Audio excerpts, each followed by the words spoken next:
Hello friends, आप सभी का स्वागत है हमारे चैनल पर।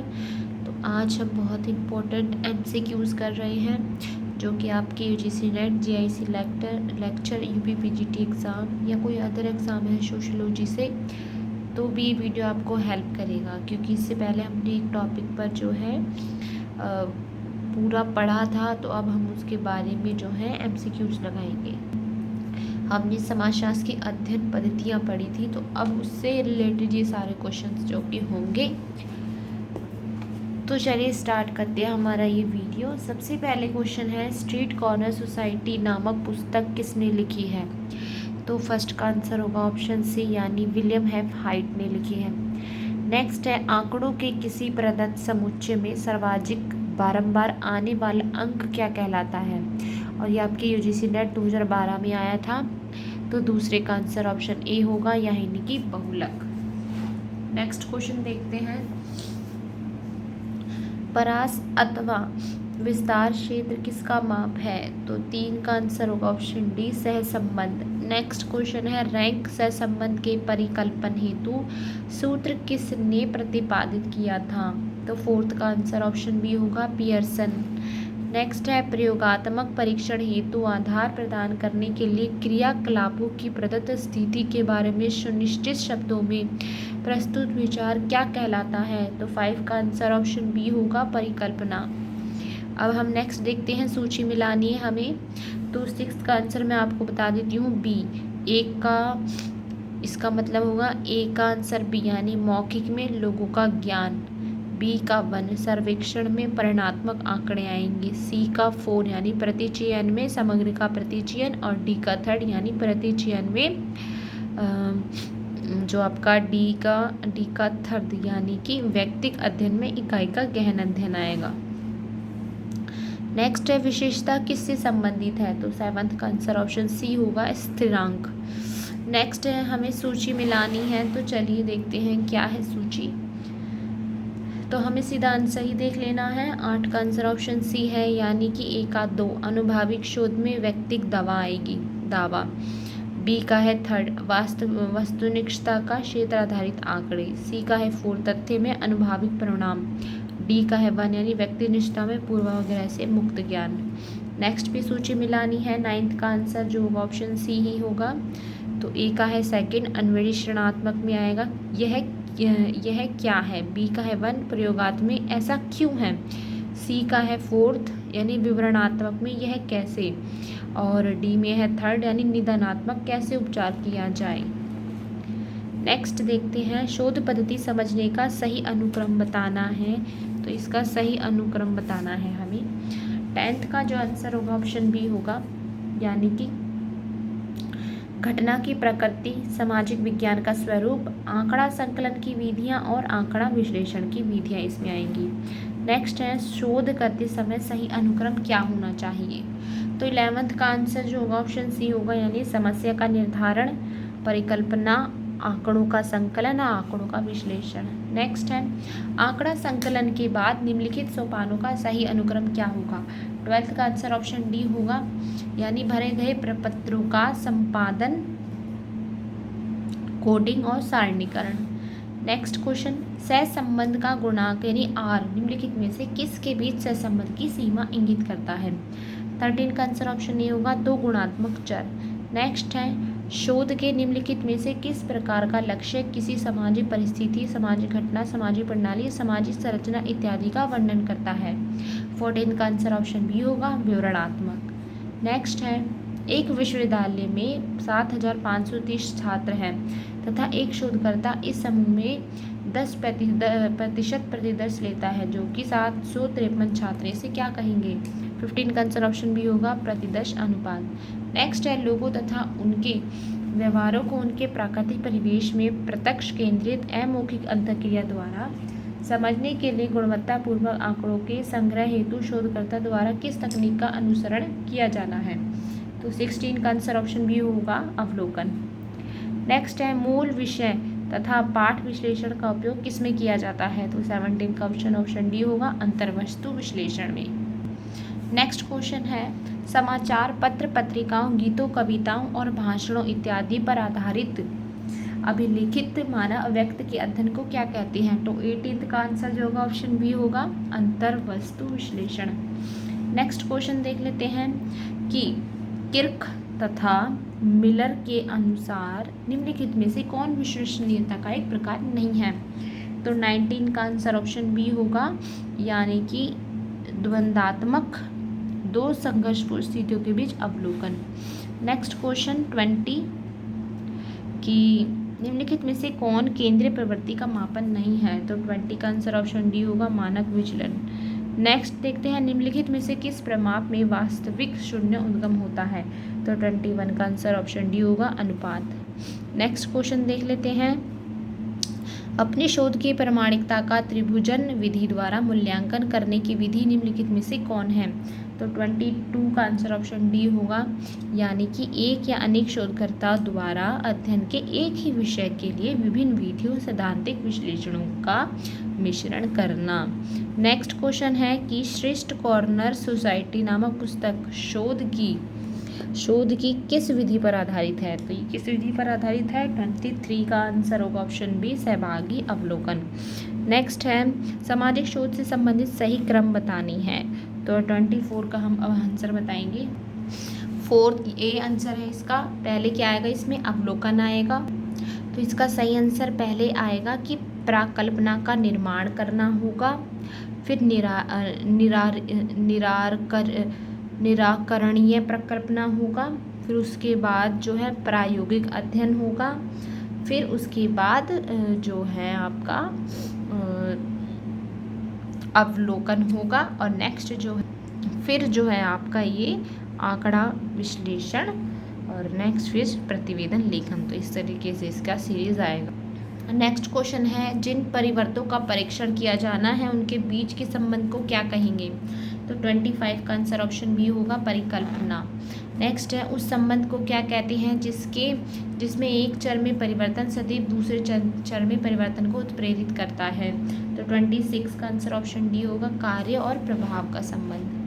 नेक्स्ट देखते हैं, समग्र और उपसमग्र में संख्यात्मक प्रतिनिधित्व को न मानते हुए निम्नलिखित में से कौन सी प्रतिदर्श प्रणाली में निम्नलिखित इकाइयों की समान संख्या का चयन प्रत्येक उपश्रेणी में किया जाता है? तो इसका आंसर क्या होगा? 27 का आंसर होगा ऑप्शन डी, यानी कि गैर अनुपातिक स्तरित या छादरित प्रतिदर्श। नेक्स्ट है, संचयी आवृत्तिक चक्र को क्या कहते हैं? तो 28 का आंसर ऑप्शन ए होगा, चाप विकर्ण। नेक्स्ट है, सामाजिक अनुसंधान में एकल अध्ययन प्रविधि का प्रयोग सर्वप्रथम निम्नलिखित में से किसने किया? तो 29 का आंसर ऑप्शन बी होगा, फ्रेडरिक लेप्ले ने। नेक्स्ट है, संपूर्ण जनसंख्या के आधार पर आधारित सांख्यिकीय माप को क्या कहती हैं? तो 30 का आंसर होगा ऑप्शन डी, समग्र।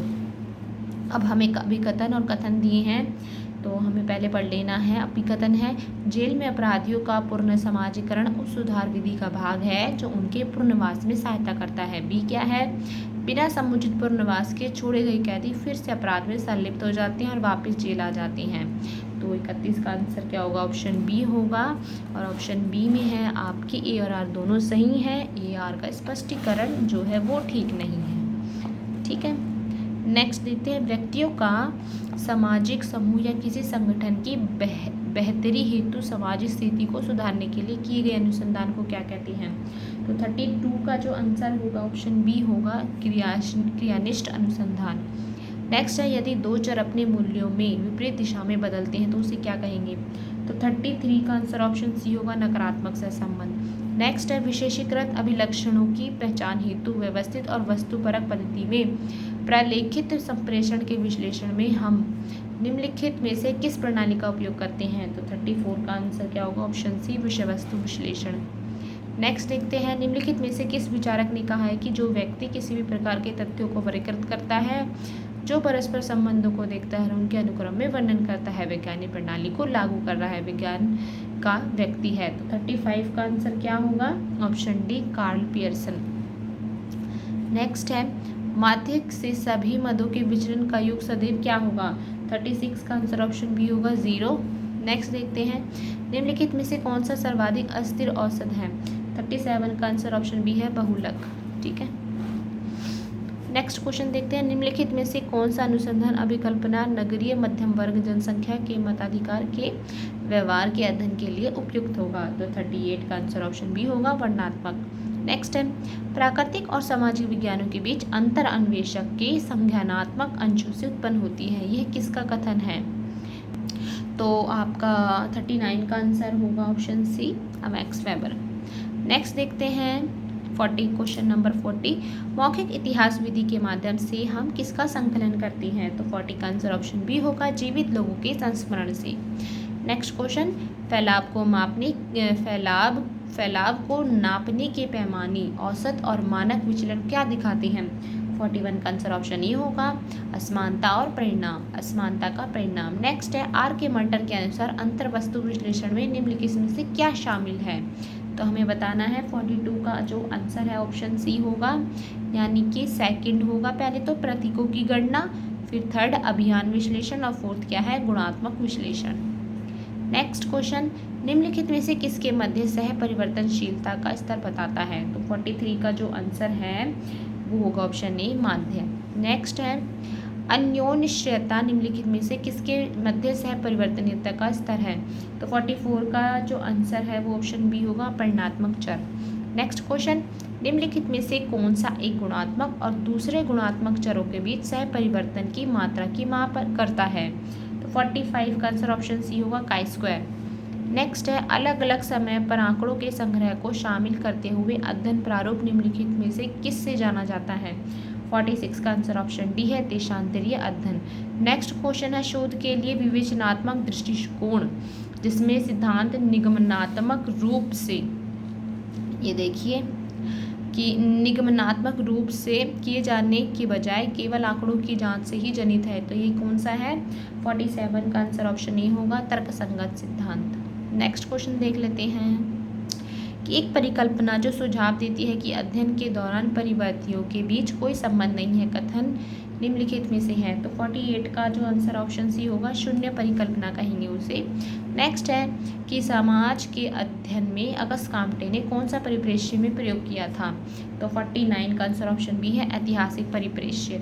नेक्स्ट है, निम्नलिखित में से किसने कहा है कि सभी प्रतीयमान को समाविष्ट मानते हुए जो कि मानव जीवन से किसी भी प्रकार से जुड़े होते हैं, विल ओदिव्स का अनुसरण करता है? 50 का आंसर ऑप्शन सी होगा, जी सेमेन। नेक्स्ट क्वेश्चन देखते हैं, मार्क्स के चिंतन में संशोधन और पुनराभिमुखीकरण करके नए सिद्धांत बनाए जाने को क्या कहते हैं? तो 51 का आंसर ऑप्शन ए होगा, नव मार्क्सवादी सिद्धांत। नेक्स्ट, सूची और सूची 2 को मिलाना है, तो 52 का आंसर ऑप्शन ए होगा। अब ऑप्शन ए देख लेते हैं, ऑप्शन ए जो, तो इसका आंसर जो होगा पहला होगा, ए का है 2, यानी कि व्यवहारिक तार्किकता, व्यक्ति के व्यवहारिक और अहंवारी इरादों के दृष्टिकोण से दुनिया की गतिविधियों को देखना। बी का है 1, सैद्धांतिक तार्किकता, तार्किक निगमन, आगमन और कार्य कारण के गुणारोपण के रूप में संज्ञानात्मक क्रियाएं। सी का है 4, मौलिक तार्किकता, व्यवस्था मूल्य के संदर्भ में साधन साध्य का चयन। और डी का है 3, औपचारिक तार्किकता का साधन साध्य संगणन और सार्वभौमिक अनुप्रयुक्त नियम। नेक्स्ट क्वेश्चन है, नारीवादी ज्ञानवाद एक ऐसी अवधारणा है जो डैश सिद्धांत पर आधारित है? तो 53 का जो आंसर होगा वो होगा ऑप्शन डी, यानी भावनात्मक संबंधों पर बल देते हुए महिला के अपने अनुभव और स्थान का प्रतिबिंब। सूचियाँ मिलानी हैं, तो ये 54 क्वेश्चन है आपका। 54 का आंसर ऑप्शन सी है, ए का है 2, यानी मैडनेस एंड सिविलाइजेशन 2, यानी कि माइकल फूको का है। फिर है बी का है 4, capitalism and modern social theory, Anthony Giddens की। सी का है 1, writing and difference, Jacques Derrida. D का है 3, यानी कि स्ट्रक्चर एंथ्रोपोलॉजी में क्लॉड लेवी स्ट्रॉस आएंगे। नेक्स्ट क्वेश्चन 55, निम्नलिखित में से किसने हसले के घटना विज्ञान के दृष्टिकोण का आलोचनात्मक विनियोग प्रस्तुत किया? तो 55 का आंसर जो होगा ऑप्शन ए होगा, अल्फ्रेड शूट्स। नेक्स्ट है, किसने धर्म का सामाजिक सत्य पुस्तक में यह कहा है कि समाजशास्त्री को एक प्रविधि परक नास्तिक रवैया अपनाना चाहिए, यह चर्चा करने की कोशिश नहीं करनी चाहिए कि धर्म सामाजिक रचना से अधिक कुछ नहीं है? 56 का आंसर होगा ऑप्शन ए, पीटर बर्जर ने ऐसा कहा है। नेक्स्ट है, कंसिक्वेंस ऑफ मॉडर्निटी पुस्तक किसकी है? तो आपकी 57 का आंसर ऑप्शन बी होगा, एंथनी गिडिंग्स। नेक्स्ट है समाजशास्त्र के अंतर्गत उस सैद्धांतिक और विशेषीकृत दृष्टिकोण की शुरुआत किसने की जो यथार्थ बोध के निर्माण में लागू सामाजिक क्षमता और कार्यप्रणाली को स्पष्ट करता है? 58 का आंसर ऑप्शन बी होगा, एच गार्फिकेन्स। ठीक है, गार्फिंकल्स। नेक्स्ट है जे हैबरमास की सैद्धांतिक सोच के किस पक्ष की सर्वाधिक आलोचना हुई?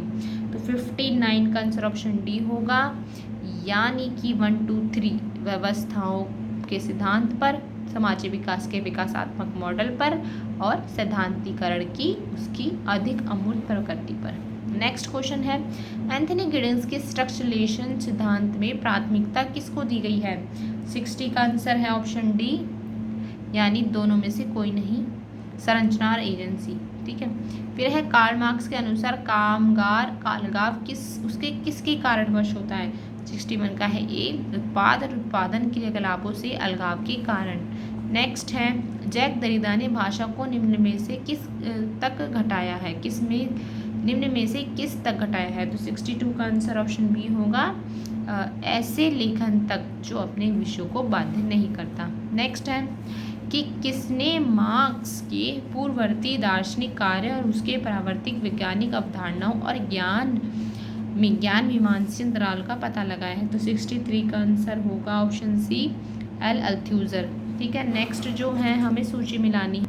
नेक्स्ट जो है ये सूची है, और सूची में जो है तो हम अब इसका आंसर देख लेते हैं। 64 का आंसर ऑप्शन डी होगा, ऑप्शन डी यहाँ पे है। तो ए का हुआ 2, यानी कि सिमोन दे बोआ जो है वो दी सेकंड सेक्स है, और बी का है 1, Ann Oakley sex gender and society. C का है 4, शुलामिल फायरस्टोन का the dialectic of sex and the case of feminist revolution, और डी का है 3rd, यानी कि gender trouble feminism and the subversion of identity. Next question है, किसने वैश्वीकरण को विश्वव्यापी सामाजिक संबंधों के गहनीकरण के रूप में वर्णित किया है, जिसके द्वारा दूरस्थ स्थानों को इस प्रकार जोड़ा जाता है कि एक स्थान पर होने वाली घटनाएं कई मील दूर हो रही प्रक्रिया से प्रभावित होती है, इसके विपरीत थी? तो ऐसा कहने वाले कौन है? 65 का आंसर ऑप्शन होगा डी, नैयर। इसका आंसर होगा। नेक्स्ट क्वेश्चन और लास्ट क्वेश्चन, जैक दरिदा ने मुख्य रूप से किस पर ध्यान केंद्रित किया है? तो 66 का आंसर ऑप्शन बी होगा, लोगोस्ट्रिज्म्स का विखंडन। तो ये थे इंपॉर्टेंट एमसीक्यूज आपके एग्जाम से रिलेटेड। आपको कैसे लगे मुझे कमेंट बॉक्स में ज़रूर बताइएगा। मिलते हैं नेक्स्ट वीडियो में, और तब तक के लिए आप सभी अपना ख्याल रखिएगा। चैनल को लाइक शेयर सब्सक्राइब ज़रूर कीजिए, वीडियो को ज़रूर लाइक कीजिएगा। चलिए मिलते हैं नेक्स्ट वीडियो में।